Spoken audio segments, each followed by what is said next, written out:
Hello friends, my name is Dr. Saif and I'm a critical care consultant and a major part of our job as critical care specialist or consultants or even registrar. If you're working in ICU, you know how important the job of critical care specialist is to see the safety of mechanical ventilation because most of the patients on this respiratory support. So, you know, it is a machine, a life support to maintain the adequate lung functions and in patients who are critically ill or the patients who are undergoing general anesthesia in operation theater. So I'm going to teach you in this session the basics of mechanical ventilation. So I have divided into two parts. In the first part, we are going to learn the basics of respiratory physiology and mechanics and parts and working of mechanical ventilator and the basic modes. And also, if time permits, we will discuss about the special ARDS ventilation and asthma. In the second part, we will discuss the advanced modes, how to initiate and maintain the mechanical ventilation, how to change the settings according to changing lung conditions.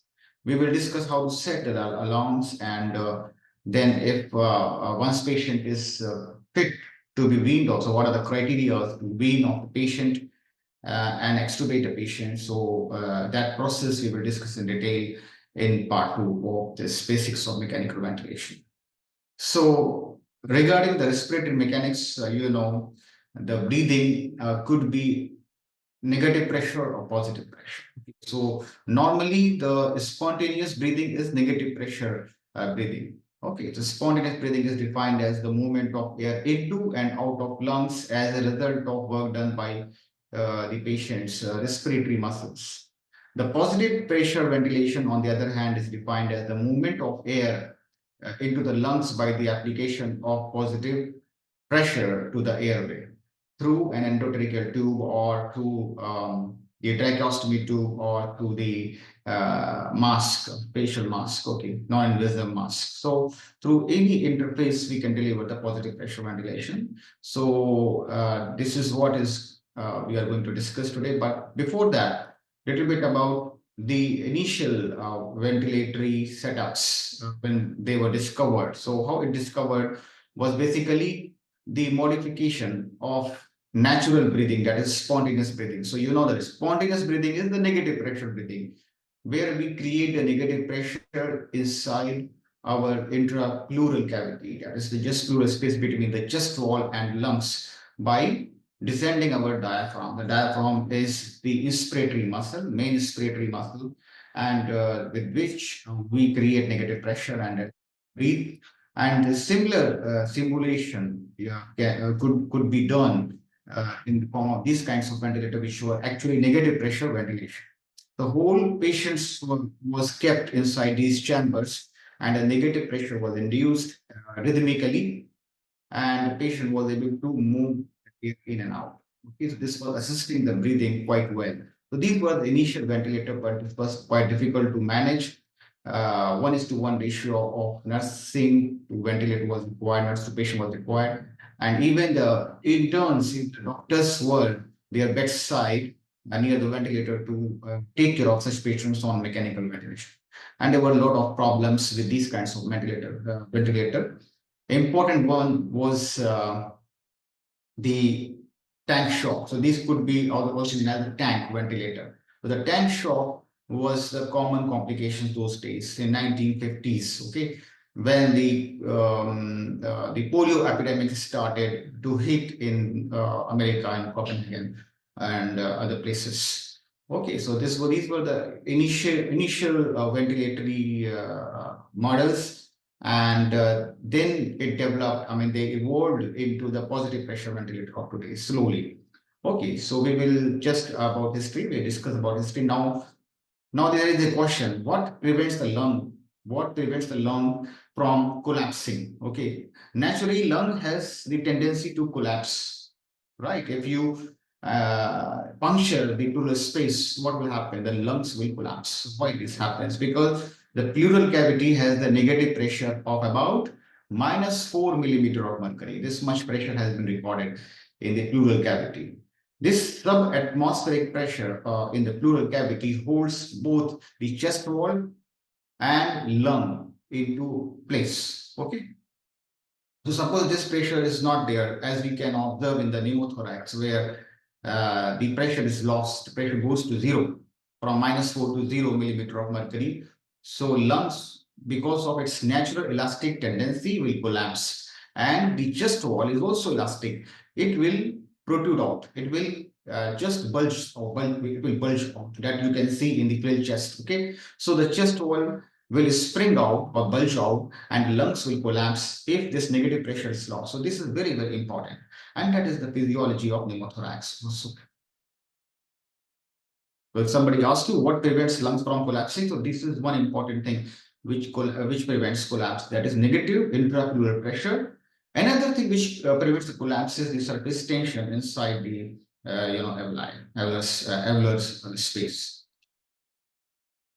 So we can discuss this in a little bit detail. So this is the chest wall outside, and then this is the lung inside. Okay, and this is pleural space in between. So this prevents the chest wall to recoil outside and lung to recoil inside. Okay. Otherwise, both forces are actually opposite to each other. Right. This forces, so this is the lung. Lung has natural tendency to collapse, and chest wall has natural tendency to bulge out or spring out. So this happens when patient develops pneumothorax, where the pleural space has zero pressure. Okay, so this is the diagram from our old physiology books. So during inspiration, diaphragm descends down, which creates more negative pressure in pleural cavity, leading to expansion of lungs and a free movement of air from atmosphere all the way through airways, okay, so large airway and medium airways and small airways to the alveoli, and in this process alveoli get filled, leading to what is known as inspiration. So basically this inspiration is totally guided by the negative pressure and the pressure gradient. So this pressure gradient, you can say the transpulmonary pressure. So here the importance of transpulmonary pressure, or you can say that they will ask you the definition of or what it is and what it consists of. So this is very important to understand. So we need to understand the importance of transpulmonary pressure. So this is the actually the difference between the alveolar pressure and the pleural pressure. Simply. Okay, so like this. So transpulmonary pressure is basically the difference between the alveolar pressure and the pleural pressure. And you know the pleural pressure is usually negative, like -4 millimeter of mercury. And alveolar pressure is usually zero. So 0 minus -4 will be +4 millimeter of mercury. So this will be positive pressure outside, outward pressure, and that will inflate the lung, and that will be responsible for inspiration altogether, right? So spontaneous breathing is basically by creating the more negative pressure. This is the characteristic of spontaneous breathing or spontaneous respiration. Whereas the mechanical breathing is the positive pressure breathing. So it occurs due to positivity of alveolar pressure. Usually alveolar pressure is zero, but here we are creating it more positive, and the difference will be the transpulmonary pressure. And in that case, the pure pressure is -4 already, okay, and you are creating more positive pressure, so the difference will be even larger, right?